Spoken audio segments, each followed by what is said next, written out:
আইপিএলের নিলাম থেকে মুস্তাফিজুর রহমানকে পাওয়ার জন্য তিনটা ফ্র্যাঞ্চাইজি কেন এরকম মরিয়া হয়ে উঠবে? আজকে আইএল টি-20 ম্যাচ দেখেছেন? এই মুস্তাফিজের জন্যই তারা মরিয়া হয়ে উঠেছিল। মুস্তাফিজুর রহমান কি এমন বোলার যে তার জন্য 9,20,00,000 রুপি খরচ করতে হবে, কিংবা বাংলাদেশি মুদ্রায় 12,40,00,000 টাকা খরচ করতে হবে, ম্যাচ প্রতি প্রায় 1 কোটি টাকা করে তাকে দিতে হবে? আবারও বলছি, আজকে আইএল টি-20 ম্যাচ দেখেছেন? সেই মুস্তাফিজের জন্যই এই কলকাতা নাইট রাইডার্স এতগুলো অর্থ খরচ করেছে।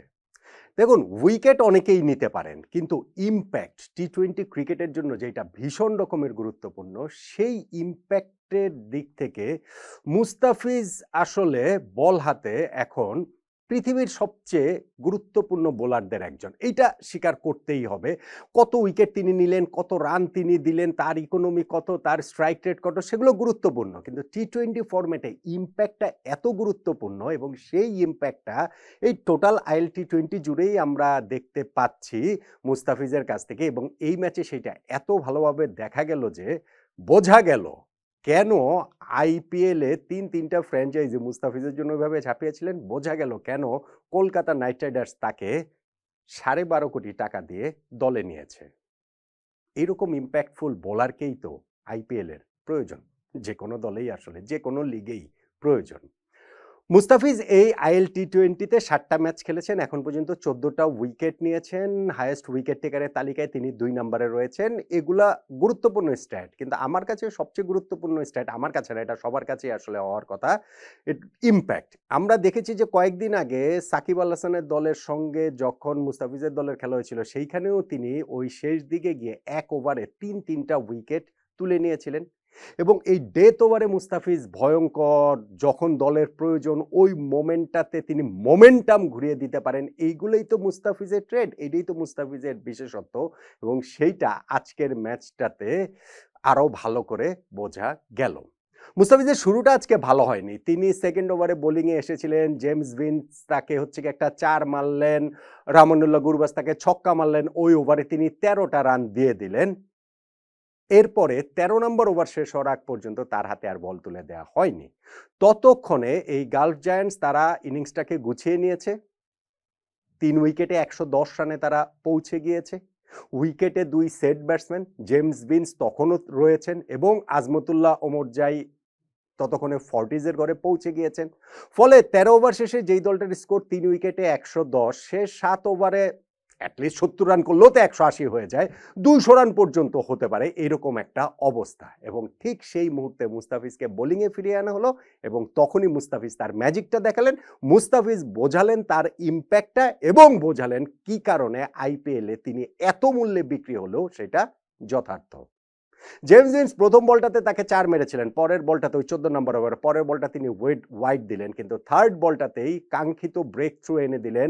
60+61 রানের জুটি যে হয়ে গিয়েছিল জেমস ভিন্সকে, তিনি একটা কাটারে বিভ্রান্ত করে উইকেট কিপারের হাতে ক্যাচ দিলেন, তিনি পার্টনারশিপটা ব্রেক হলো। আর এক বল পরেই সেকেন্ড উইকেটটাও তিনি পেয়ে গেলেন আজমতুল্লাহ ওমরজাই, যিনি ততক্ষণে 25 বলে 43 রান করে ফেলেছেন, 3টা 4 মেরেছেন, 3টা ছক্কা মেরেছেন এবং তার ওই বিস্ফোরক রূপেই তিনি রয়েছেন। তাকে আউট করতে না পারলে স্কোরটা আসলে ধরাছোঁয়ার বাইরে চলে যেতে পারতো মুস্তাফিজের দলের, কিন্তু ওই জায়গাটাতে তিনি আরো একটা কাটারে এইবার আজমতুল্লাহ ওমরজাইয়ের ব্যাটের ইনসাইড এজ লেগে তিনি প্লেড আউট হয়ে গেলেন, বোল্ড হয়ে গেলেন, ডাবল ব্রেক থ্রু এনে দিলেন, 2 সেট ব্যাটসম্যানকে মুস্তাফিজ আউট করে দিলেন।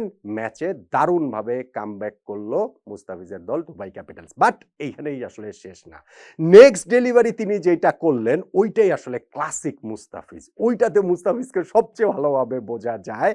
লেগ স্ট্যাম্পের বাইরে বল পিচ করেছে, সেইটা অফ স্ট্যাম্পের বেলস তুলে নিয়ে গেছে, ব্যাটসম্যানের আসলে কিছুই করার ছিল না। মুস্তাফিজ তখন অনে হ্যাট্রিক, যদিও তিনি ওভারের লাস্ট বলটা থেকে আর উইকেট তুলে নিতে পারেননি, হ্যাট্রিক তার হয়নি। কিন্তু ওই যে 14 নম্বর ওভারটাতে যেইখানটাতে তিনি মাত্র 6 রান দিয়ে 3টা উইকেট তুলে নিলেন, সেইটার ইম্প্যাক্ট অনেক। একটা দলের স্কোর ১৩ ওভার শেষে ৩ উইকেটে ১১০, সেই দলটা ১৮০, ১৯০, ২০০ পর্যন্ত করার মতো অবস্থাতে রয়েছে। সেইখানটাতে ১ ওভারটাতেই মুস্তাফিজ যখন ৩টা উইকেট নিয়ে ফেলেন, ১৪ ওভার শেষে তারা যখন ৬ উইকেটে ১১৬ রানে পরিণত হয়, তখন কিন্তু আর অত বড় রানের অবস্থাটা করার মতো অবস্থাতে তারা থাকে না। এইখানটাতেই মুস্তাফিজের মুনশিয়ানা, এইখানটাতেই মুস্তাফিজের ম্যাজিক। মুস্তাফিজ ইনিংসের লাস্ট ওভারও বোলিং করেছেন, সেখানটাতে তিনি আরও একটা উইকেট পেতে পারতেন এক্সট্রা কাভারে, ওইখানে মোহাম্মদ নবী ক্যাচটা না ফেলে দিলে। যদিও ওই ওভারে রান আউটের হ্যাট্রিক হয়েছে, ৩টা রান আউট হয়েছে, ১৫৬ রানে এই গালফ জায়ান্টস অল আউট হয়ে গেছে, যেই রান তাড়া করে মুস্তাফিজের দল ম্যাচটা জিতে নিয়েছে। এখন দেখেন, এই এত কিছু হয়েছে শুধুমাত্র মুস্তাফিজের ওই একটা ওভারের কারণে। যদি আপনি টার্নিং পয়েন্ট বলেন, অবভিয়াসলি মুস্তাফিজের সেই ওভারটাই, এবং মুস্তাফিজ এই জিনিসটা দেখিয়ে যাচ্ছেন দিনের পর দিন, ম্যাচের পর ম্যাচ। এই আইএল টি-20 অবশ্যই এটা আইপিএল মানের টুর্নামেন্ট না, কিন্তু এইখানেও তো ভাই ইন্টারন্যাশনাল মানের অনেক ক্রিকেটার খেলেন, এবং সেইটাও খুবই খুবই আসলে প্রেস্টিজিয়াস এবং গুরুত্বপূর্ণ টুর্নামেন্ট, এবং সেইখানটাতেও মুস্তাফিজ তার এই ক্যারিশমাটা দেখিয়ে চলছেন। আমি যেটা ইম্প্যাক্ট প্লেয়ারের কথা বলছিলাম, ইম্প্যাক্ট রাখার কথা যেটা বলছিলাম, সেইটা আপনি সব ফরম্যাটের ক্ষেত্রেই প্রযোজ্য, ডেফিনেটলি। কিন্তু টেস্ট এবং ওয়ানডের বিষয়টা কি, ওইখানটাতে আপনার কামব্যাক করার সুযোগ থাকে, এবং ওইখানটাতে একেবারে মোমেন্টামটা একবার চলে গেলে যে আবার ফিরিয়ে আনা যাবে না, বিষয়টা সেরকম না। টেস্টে আপনার কোনো একটা দল হয়তো এক সেশন খারাপ খেললো, পরের সেশনে কামব্যাক করে, একটা দিন খারাপ খেললো, পরের দিন কামব্যাক করে।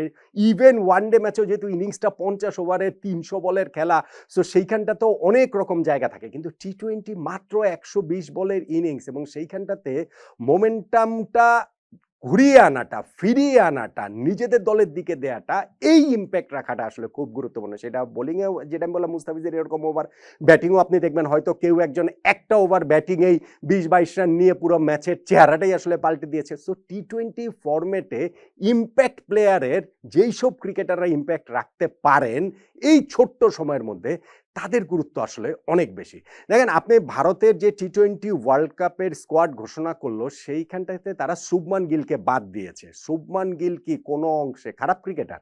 না, কোনো অংশে খারাপ ক্রিকেটার না, কিন্তু তাই তিনি হচ্ছে গিয়ে ভারতের টেস্ট টিমের ক্যাপ্টেন, ভারতের ওয়ানডে টিমের ক্যাপ্টেন, টি-20 টিমেরও ভাইস ক্যাপ্টেন ছিলেন। কিন্তু আপনি যখন ইম্প্যাক্টের বিবেচনা করবেন, টপ অর্ডার ব্যাটিংয়ে নেমে ওপেনার হিসাবে কতটুকু ইম্প্যাক্ট রাখতে পারছেন, সেইখানটাতে শুভমান গিলের চেয়ে ভারত এই জায়গাটাতে প্রেফার করেছে সঞ্জু স্যামসনকে, প্রেফার করেছে ঈশান কিষানকে ইম্প্যাক্টের জায়গা থেকে। আপনি যদি প্লেয়ার হিসেবে ধরেন, ওই দুই প্লেয়ার কিন্তু শুভমান গিলের চেয়ে তুলনামূলক খারাপ প্লেয়ার, এটা আপনার বলতে হবে। বাট ইম্প্যাক্ট তাদের টি-20 ফরম্যাটে বেশি এবং বেশি হবে ধরে নিয়ে ভারতের সিলেকশন প্যানেল তাদেরকে নিয়েছে। মুস্তাফিজের ক্ষেত্রে বিষয়টা হচ্ছে গিয়ে ওই রকম যে টি-20 ফরম্যাটে তিনি ইম্প্যাক্ট প্লেয়ার হিসাবে একজন বোলার বল হাতে নিয়ে যেভাবে ইম্প্যাক্ট রাখতে পারেন, স্পেশালি দলের খারাপ সময়, স্পেশালি ধরেন ইনিংসের শেষ দিকে, সেইটার মতো ক্রিকেটার বা বোলার ওয়ার্ল্ড ক্রিকেটে অনেক যে আছে, অনেক অনেক যে আছে, ধরেন 10 জন, 20 জন, 30 জন আছে, বিষয়টা সেরকম না। অবশ্যই কলকাতা নাইট রাইডার্স তাদের 11 কিভাবে সাজাবে, সেখানে মুস্তাফিজ সুযোগ পাবেন কি পাবেন না, মাথিসা পাথিরানা সেইখানটাতে রয়েছেন, 4 জন মাত্র বিদেশি ক্রিকেটার খেলানো হবে। কলকাতা নাইট রাইডার্সের ভারতীয় পেস বোলিং লাইন আপের কোরটা হচ্ছে গিয়ে খুবই স্ট্রং। এগুলো সবই সত্যি, কিন্তু অ্যাট দ্য সেম টাইম মুস্তাফিজের জন্য এই যে 9,20,00,000 রুপি কলকাতা নাইট রাইডার্স খরচ করলো, সেটা শুধু শুধু খরচ করেনি, সেইটা পাথিরানার বিকল্প হিসেবেও মুস্তাফিজকে ভাবা হচ্ছে না যে পাথিরানা না থাকলে, কোনো কারণে ইনজুরিতে না থাকলে, খেলতে না পারলে তাহলেই মুস্তাফিজ খেলবেন। নো, এই যে ইম্প্যাক্টটা পাথিরানাও এরকম ইম্প্যাক্ট রাখতে পারেন, কিন্তু আমি বলছি এই যে মুস্তাফিজ ইম্প্যাক্টটা রাখলেন আইএল টি-20-তে, যেটা আমরা দেখতে পাচ্ছি এই ম্যাচে দেখলাম, আগের একটা ম্যাচের কথা বললাম, 1 ওভারে 3 উইকেট নিয়েছেন, সেই জন্যই আসলে মুস্তাফিজকে কলকাতা নাইট রাইডার্স নিয়েছে, সেই জন্যই মুস্তাফিজের জন্য 3টা ফ্র্যাঞ্চাইজি নিলামে ঝাঁপিয়েছিল, সেই জন্যই এই কলকাতা নাইট রাইডার্স মুস্তাফিজের জন্য ওই 9,20,00,000 রুপির এই বিশাল অঙ্কের অর্থ খরচ করেছে। এরকম তুমুল ইম্প্যাক্ট রাখা মুস্তাফিজকেই নিশ্চিতভাবেই কলকাতা নাইট রাইডার্স আইপিএলে দেখতে চাবে। আর মুস্তাফিজ যেইভাবে আসলে প্রিপারেশনটা নিচ্ছেন, তাতে করে ওই রকম ইম্প্যাক্ট যে তিনি রাখতে পারবেন, সেটা বোধহয় আশা করাই যায়। আর তখন হয়তো এই আলোচনাটা আর হালে খুব একটা পানি পাবে না যে এত বেশি টাকা দিয়ে মুস্তাফিজকে নেয়ার দরকার কি ছিল। বরং আলোচনাটা অন্যরকমও হয়ে যেতে পারে যে 9,20,00,000 রুপি দিয়ে নিলেও মুস্তাফিজ এই বিপুল অঙ্কের অর্থের প্রতিটা পয়সাই উসুল করা পারফরমেন্স কেকেআর এর জার্সিতে দিয়ে দিচ্ছেন। ওইটারই একটা ড্রেস রিহার্সেল কি আমরা আইএল টি-20 তে মুস্তাফিজের কাছ থেকে দেখতে পাচ্ছি না?